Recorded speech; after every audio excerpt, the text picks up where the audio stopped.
सभी को नमस्कार। जीबी एजुकेशन में आप सभी का स्वागत है। कक्षा 10 में अपन सामाजिक विज्ञान विषय की चर्चा कर रहे थे और इसमें अपने 5 लेसन कंप्लीट हो चुके हैं। 6वें लेसन को समझना, ये बोर्ड पे कुछ लिखा हुआ है, उससे पहले सुनना आप लोग। ये वाला जो 6वां लेसन है, ये आपके बोर्ड परीक्षा में होगा कितने नंबर का? 7 नंबर का। टोटल नंबर कितने आएंगे? 7 नंबर तक के प्रश्न आएंगे इसमें। अब इन 7 नंबरों में से एक प्रश्न तो होगा कितने नंबर का? वो तो होगा आपके 4 नंबर का।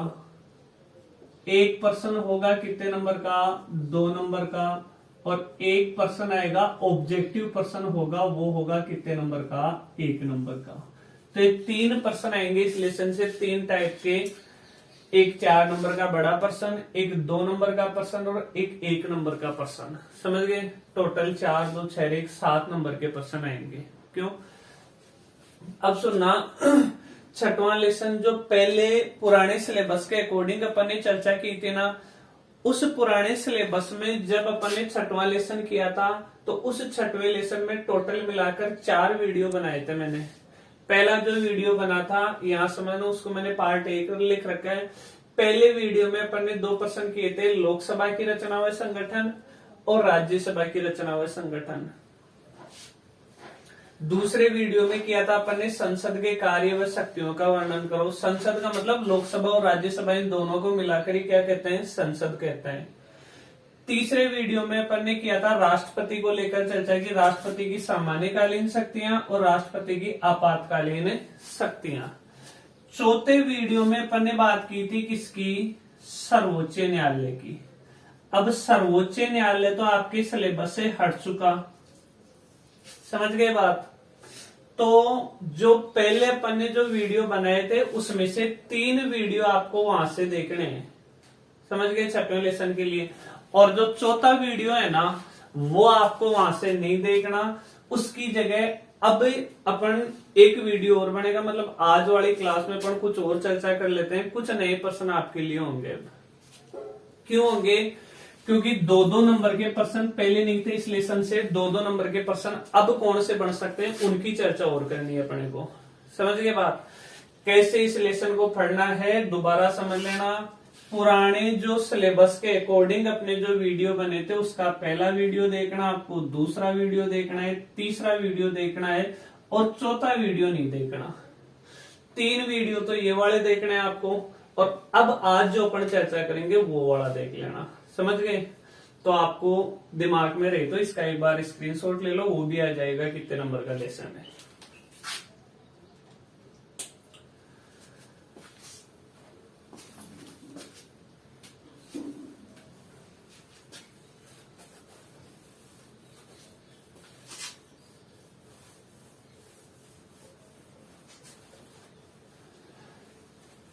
अब देखो, मैंने आपको कह दिया कि भाई चौथा लेसन आपको चौथा वीडियो आपको नहीं देखना, क्योंकि उसमें सर्वोच्च न्यायालय का प्रावधान है। लेकिन सर्वोच्च न्यायालय कह दो चाहे उच्चतम न्यायालय कह दो, एक ही बात है। वो तो अपने सिलेबस से हट गया, लेकिन उसमें एक चीज बची हुई है बीबी। कौन सा? सर्वोच्च न्यायालय के न्यायाधीश की योग्यताएं। ये दिमाग में रखना, सर्वोच्च न्यायालय कह दे चाहे उच्चतम न्यायालय कह दे, एक ही बात है।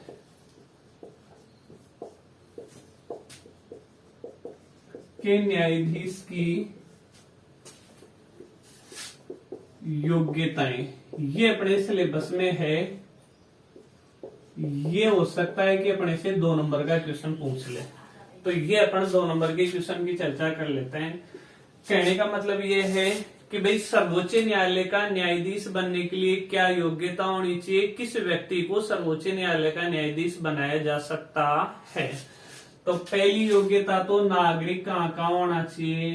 भारत का। ऐसा नहीं कि पाकिस्तान के किसी नागरिक को अपन अपने यहाँ सर्वोच्च न्यायालय में न्यायाधीश बनाते हैं, नहीं बनाएंगे। तो पहली योग्यता तो भारत का नागरिक हो। दूसरी योग्यता सुनना, देखो ये तो है सर्वोच्च न्यायालय के न्यायाधीश बनने की अपन चर्चा कर रहे हैं। सर्वोच्च न्यायालय से नीचा, ये तो पूरे देश में एक होता है सर्वोच्च न्यायालय। तो इसके अलावा इससे जस्ट जो छोटा होता है ना न्यायालय, प्रत्येक राज्य में होता है, उसे कहते हैं अपन उच्च न्यायालय। कौन सा न्यायालय? उच्च न्यायालय। तो किसी उच्च न्यायालय में कम से कम 5 वर्ष तक 5 वर्ष तक न्यायाधीश रह चुका हो।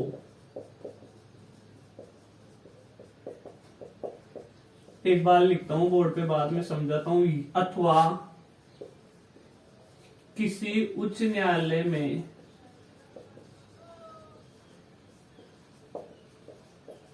कम से कम 10 वर्ष तक अधिवक्ता, अधिवक्ता कहते हैं किसको? वकील को। अधिवक्ता रह चुका हो, अथवा राष्ट्रपति की नजर में कानून का ज्ञाता हो। अब समझना इसको।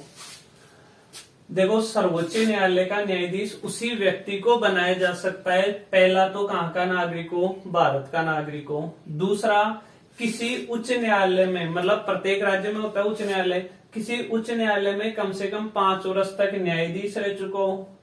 अगर न्यायाधीश नहीं रहा है तो फिर ये वाला ऑप्शन भी है कि किसी उच्च न्यायालय में कम से कम 10 वर्ष तक अधिवक्ता रह चुका हो।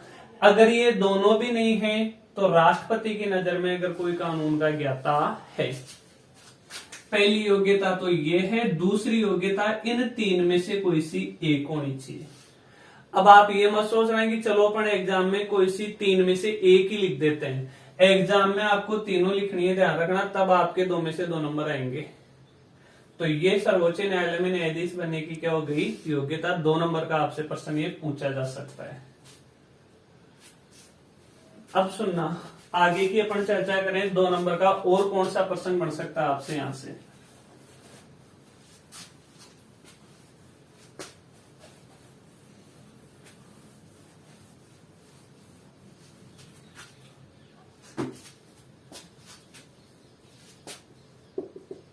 एक आपसे पूछा जा सकता है लोकसभा अध्यक्ष के कोई 2 कार्य बताइए।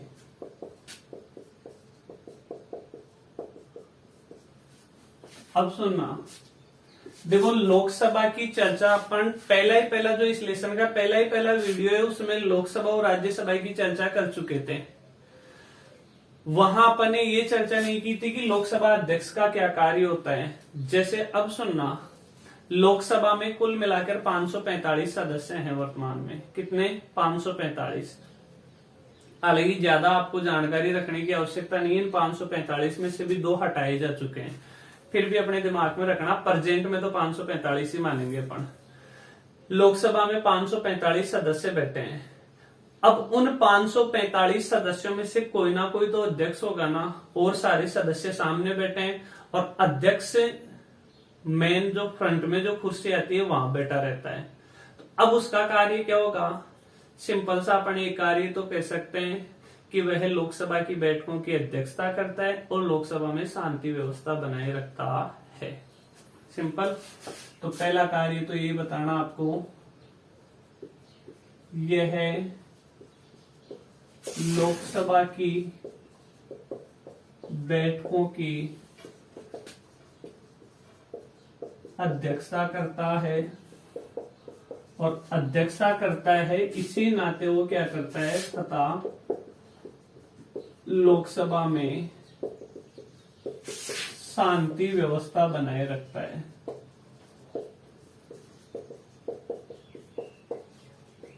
एक तो यह आप कार्य याद रखोगे। दूसरा, कोई विधेयक धन विधेयक है या नहीं, है या नहीं, इसका निर्णय लोकसभा अध्यक्ष करता है। देखो, धन विधेयक क्या होता है, साधारण विधेयक क्या होता है, संविधान संशोधन विधेयक क्या होता है, कई प्रकार के विधेयक होते हैं। काफी लंबा चौड़ा विषय है अपने आप में। अभी अगर इसकी अपन ज्यादा चर्चा करेंगे, वीडियो भी काफी लंबा हो जाएगा, आपके सिलेबस के अकॉर्डिंग ये मैटर भी आपके लिए ज्यादा हो जाएगा। आप सिंपल इसको रट लेना कि भाई कौन सा विधेयक धन विधेयक है या नहीं, इसका निर्णय भी कौन करता है, लोकसभा अध्यक्ष करता है। तो ये सिंपल लोकसभा अध्यक्ष के दो कार्य, दो ही कार्य पूछे जाएंगे, ये भी दिमाग में रखना। दो से ज्यादा कार्य आपसे नहीं पूछे जा सकते, क्योंकि कितने नंबर का प्रश्न, 2 नंबर का प्रश्न। तो इसका लो स्क्रीनशॉट।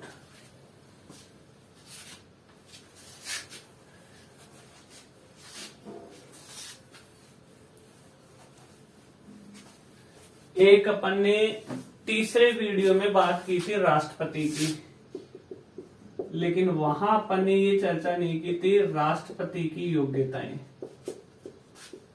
कि भाई किस व्यक्ति को राष्ट्रपति बनाया जा सकता है। तो राष्ट्रपति की भारतीय संविधान में 3 योग्यताएं लिखी हुई हैं। पहला तो भारत का नागरिक हो, दूसरा उसकी आयु कितनी होनी चाहिए, कम से कम 35 वर्ष से हो। इसका मतलब ये हुआ कि 35 वर्ष की आयु पूरी कर चुका हो, वही व्यक्ति क्या बन सकता है, भारत का राष्ट्रपति। तीसरा, लोकसभा सदस्य बनने की योग्यता रखता हो। ये 3 योग्यताएं बता रखी है किसकी, राष्ट्रपति की। कई जगह पर इन 2 के साथ तीसरा ये भी लिख सकते हैं, लाभ के पद पर ना हो। चौथा अपन ये भी लिख सकते हैं, पागल या दिवालिया ना हो, वो भी सही है। लेकिन जो मूल संविधान में अपने लिखी हुई है वो 3 योग्यताएं लिखी हुई है, तो ये 3 आप ध्यान में रख लेना। अगर वो भी लिखते हो तो कोई गलत नहीं है। तो ये हो गया राष्ट्रपति की योग्यताएं। एक सिंपल 1 नंबर का क्वेश्चन और दिमाग में रखोगे, वो क्या है, राष्ट्रपति की निर्वाचन पद्धति, या इसको निर्वाचन प्रक्रिया भी बोल सकते हैं, निर्वाचन प्रणाली भी बोल सकते हैं, कौन सी है। 1 नंबर का बन सकता है। तो इसका आंसर आप बताओगे, एकल संक्रमणीय मत पद्धति। ये राष्ट्रपति की क्या है, निर्वाचन पद्धति। तो ये कुछ छोटे छोटे 2-2 नंबर के प्रश्न, ये तो बनेगा तो 1 नंबर का। 2 नंबर का एक प्रश्न और है, उसकी ओर अपन चर्चा करते हैं।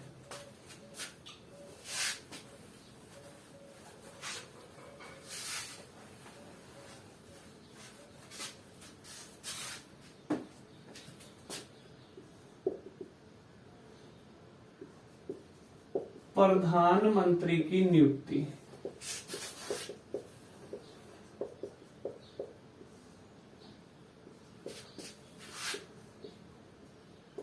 दो चीजें ध्यान रखोगे। पहला पॉइंट तो क्या लिखोगे, प्रधानमंत्री की नियुक्ति राष्ट्रपति करता है। दूसरा, अब थोड़ा समझने वाली बात है, सुनना। प्रधानमंत्री की नियुक्ति कौन करता है, राष्ट्रपति करता है। लेकिन ये तो नहीं हो सकता ना कि राष्ट्रपति की इच्छा हो उस व्यक्ति को ही वो प्रधानमंत्री बना दे, नहीं बना सकता। ऐसा नहीं हो सकता कि राष्ट्रपति तो ऐसे तो अपने घर वालों में से ही किसी को प्रधानमंत्री बना देगा। होता क्या है, इसकी प्रक्रिया क्या होती है, जैसे अपन ये मान लेते हैं कि ये लोकसभा है। इस लोकसभा में सदस्य कितने, 545। याद करो, अपन ने कहा था कि इन 545 में से 2 सदस्य तो राष्ट्रपति मनोनीत करता है। जनता द्वारा निर्वाचित लोकसभा में कितने सदस्य बचे, 543। समझ गए बात, कितने सदस्य, 543। अब ये लोकसभा में जनता द्वारा कितने सदस्य चुनकर भेजे गए, 543 सदस्य चुनकर आते हैं। किसके द्वारा, जनता द्वारा। अब इन 543 में से अपन बात करें बहुमत। बहुमत का मतलब होता है आधे से ज्यादा।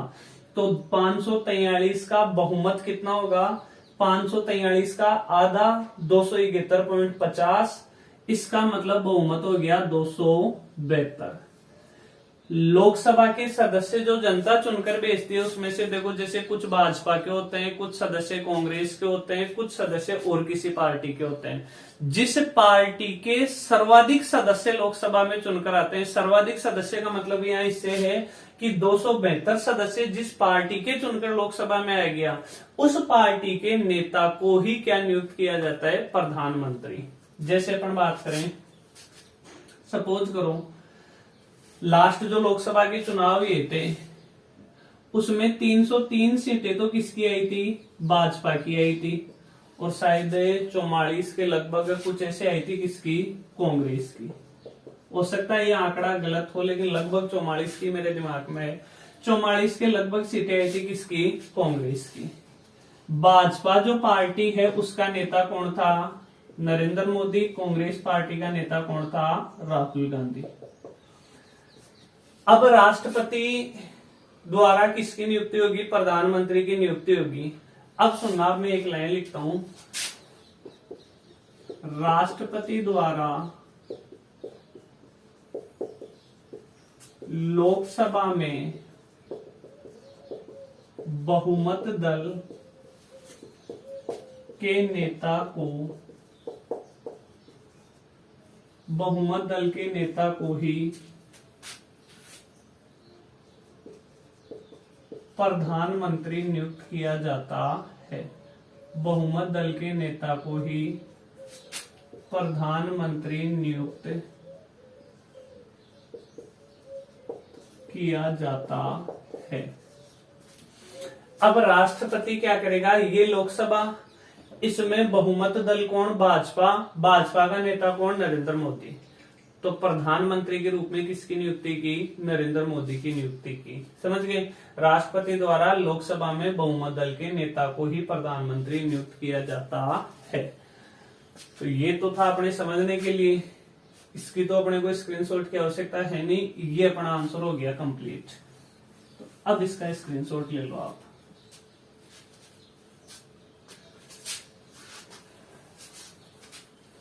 अब एक क्वेश्चन जो पिछले जो क्लास थे उसमें अपना छूट गया था, वो क्वेश्चन और अपन चर्चा कर लेते हैं। वो क्वेश्चन है प्रधानमंत्री के कार्य व शक्तियां।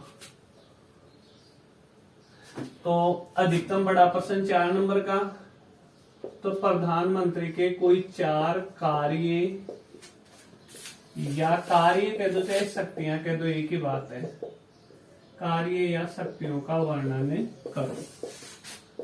इस एक प्रश्न की और अपने को चर्चा करनी है। ये बड़ा प्रश्न है कितने नंबर का? 4 नंबर का। समझ के बाद अब इसकी अपन चर्चा कर लेते हैं।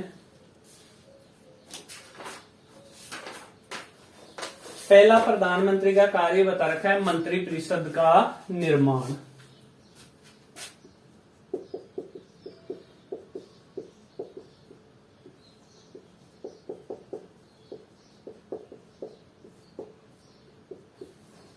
कुछ बोर्ड पे लिखता हूं, उसके बाद समझाता हूं। पद ग्रहण करने के बाद प्रधानमंत्री सबसे पहले अपनी मंत्रिपरिषद का निर्माण करता है।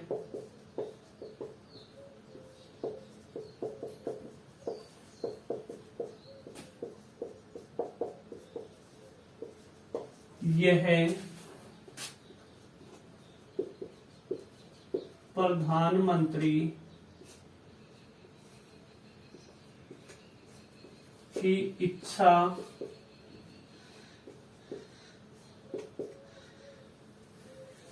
यह प्रधानमंत्री की इच्छा पर निर्भर करता है कि वह किस किस व्यक्ति को मंत्रिपरिषद में शामिल करे।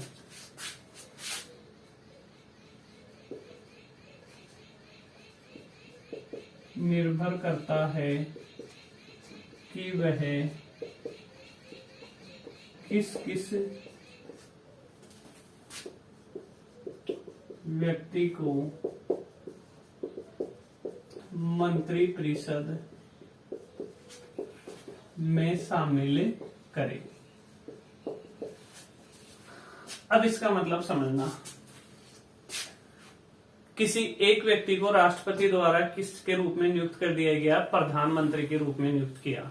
अब जैसे मोदी को प्रधानमंत्री के रूप में नियुक्त कर दिया किसने? राष्ट्रपति ने। अब इतना बड़ा देश है, अकेला मोदी पूरे देश को नहीं संभाल सकता, क्योंकि बहुत बड़ा देश है, बहुत ज्यादा जिम्मेदारियां रहती हैं।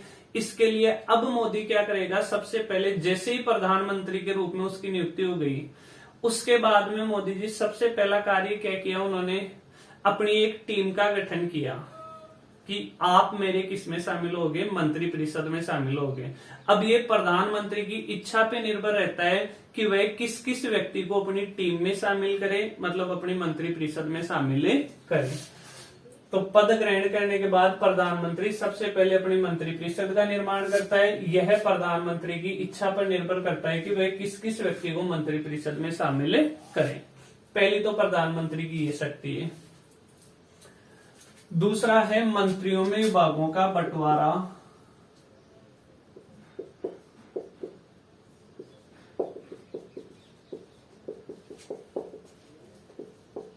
विभागों का बंटवारा व उनमें परिवर्तन।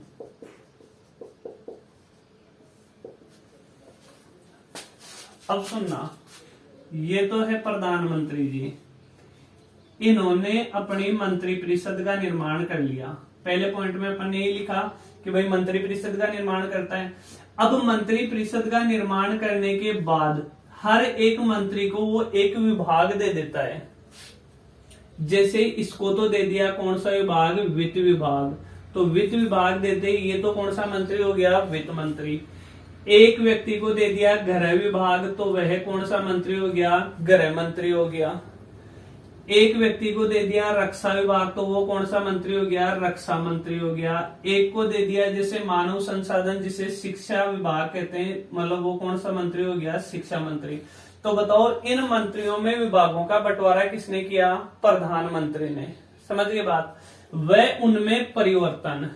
अब जैसे इच्छा हो गई कि यार इस दूसरे व्यक्ति को गृह मंत्री नहीं रखना, इसको दूसरा विभाग देना है, इसको दे दिया अब कौन सा? वित्त विभाग। और इसको दे दिया कौन सा? गृह विभाग।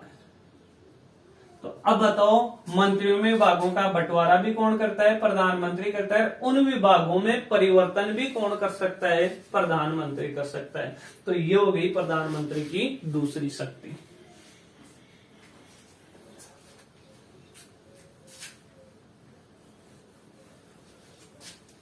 तो दूसरी शक्ति में आप लिखना, प्रधानमंत्री द्वारा ही मंत्रियों में विभागों का बंटवारा किया जाता है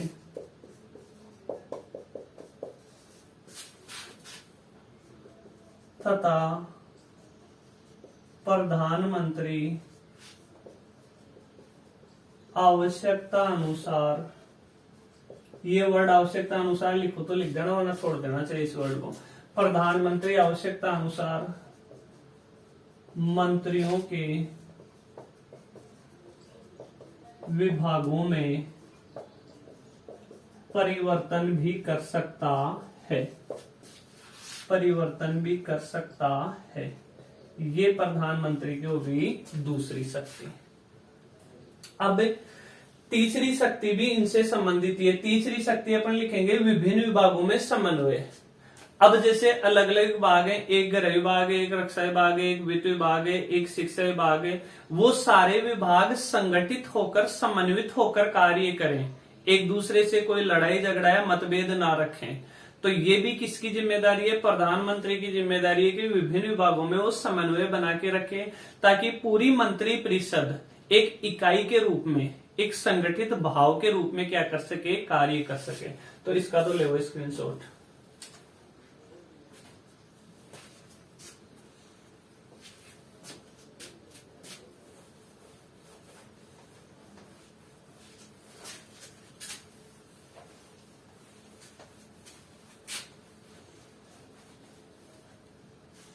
तीसरी शक्ति अपन देखें तो तीसरी शक्ति क्या थी? शासन के विभिन्न विभागों में समन्वय। प्रधानमंत्री द्वारा शासन के विभिन्न विभागों में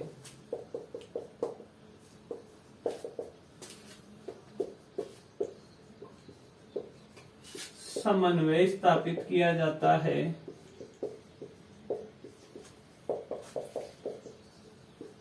ताकि ये विभाग बिना किसी मतभेद के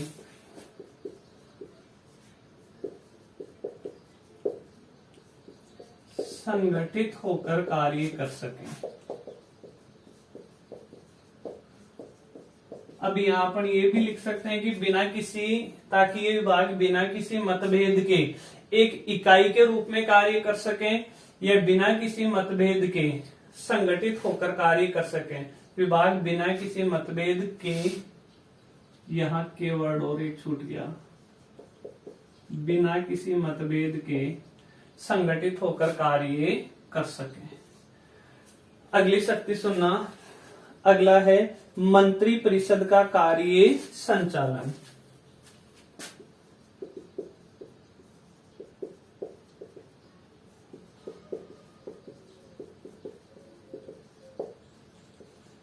अब अपन सब समझ सकते हैं कि भाई जब भी मंत्री परिषद की बैठक होगी, मतलब जो भी मंत्री होंगे, आज वर्तमान समय में भारत में जो नियम बना हुआ है, ये नियम बना हुआ है कि ज्यादा से ज्यादा मंत्रियों की संख्या 82 हो सकती है। तो जब भी उन मंत्री परिषद के सदस्यों की बैठक होगी, उस बैठक की अध्यक्षता बताओ कौन करेगा? प्रधानमंत्री करेगा। और उस बैठक में किस बिंदु पर विचार विमर्श करना है, ये भी कौन तय करेगा? प्रधानमंत्री तय करेगा। ये क्या कहलाता है? मंत्री परिषद का कार्य संचालन। मंत्री परिषद की बैठकों की अध्यक्षता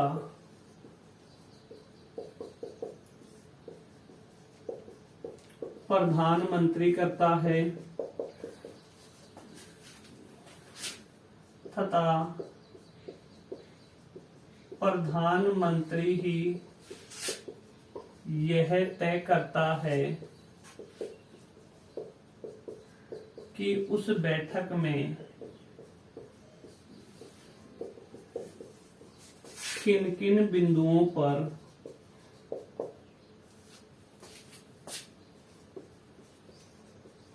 चर्चा की जाए। उस बैठक में किन किन बिंदुओं पर चर्चा की जाए। तो ये मंत्री परिषद के क्या हो गए? 4 कार्य। पता नहीं आपके कईयों के भूलने की भी बीमारी होती है, तो एक और अपन सख्ती कर लेते हैं। 5 में से फिर कोई सी 4 आपके जो याद आ जाए एग्जाम में वो कर लेना।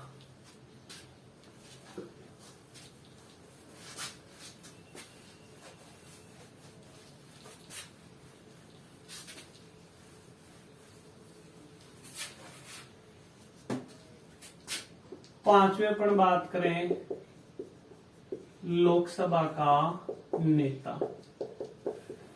अब सुनना, देखो लोकसभा में तो वैसे कई पार्टियों के सदस्य गए, जैसे अपन ने शुरू में उदाहरण लिया था, लोकसभा में भाजपा के सदस्य भी हैं, कांग्रेस के सदस्य भी हैं, लेकिन जो बड़ा दल होगा उस दल का नेता ही क्या प्रधानमंत्री के रूप में नियुक्त हुआ। जैसे वर्तमान में बड़ा दल कौन सा है? भाजपा है, तो उसका नेता मोदी ही प्रधानमंत्री के रूप में नियुक्त हुआ। इस कारण प्रधानमंत्री को पूरी लोकसभा का ही क्या माना जाता है? नेता माना जाता है। तो इसमें लिखना प्रधानमंत्री लोकसभा में बहुमत दल का नेता होता है। ये तो अपन ने पहले भी देख लिया था, क्योंकि प्रधानमंत्री बनेगा ही कौन? लोकसभा में बहुमत दल का नेता ही क्या बनेगा? प्रधानमंत्री बनेगा, नेता होता है। इस कारण प्रधानमंत्री को संपूर्ण लोकसभा का नेता माना जाता है। संपूर्ण लोकसभा का नेता माना जाता है।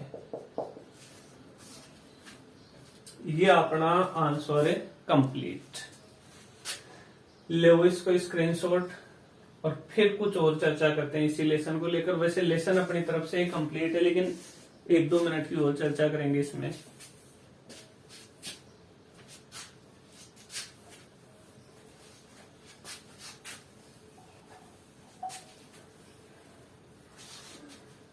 अब देखो इस लेसन में क्या है कि भाई बड़े बड़े प्रश्न अपने काफी ज्यादा हो चुके हैं, क्योंकि फिर आप बार बार पूछते हो सबको इम्पोर्टेंट प्रश्न बताओ, इम्पोर्टेंट प्रश्न बताओ। अब जो अपन बात करें वो सारे लेसन की दोबारा बात करें। अब जैसे 5वां लेसन करवाया, छोटा लेसन, उसमें क्या अपन इम्पोर्टेंट प्रश्न बनाते, मुश्किल से आधे घंटे में वो लेसन अपने को कंप्लीट याद हो सकता है।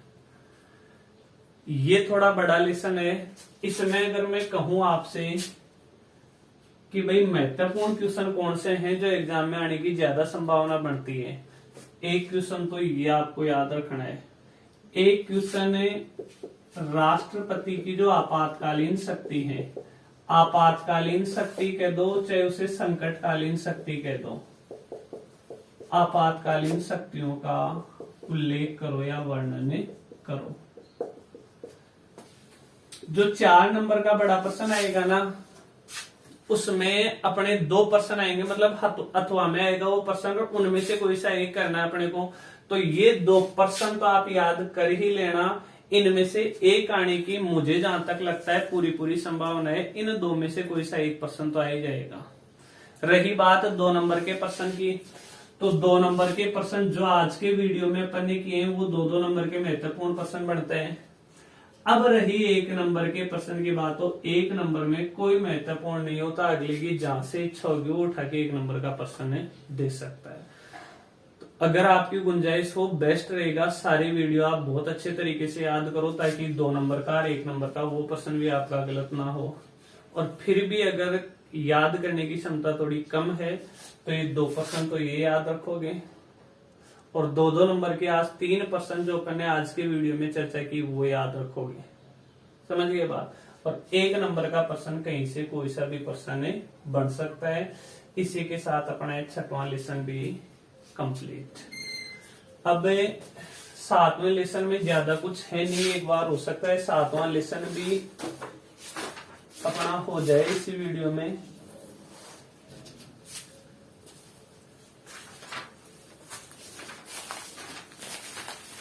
चलो 7वें लेसन की चर्चा अपन नेक्स्ट वीडियो में ही करेंगे। फिर तो 7वां और 8वां 2 लेसन ले लेंगे अपन नेक्स्ट वीडियो में। तो फिर अपनी मुलाकात होगी, तब तक के लिए धन्यवाद। जय हिंद, जय भारत।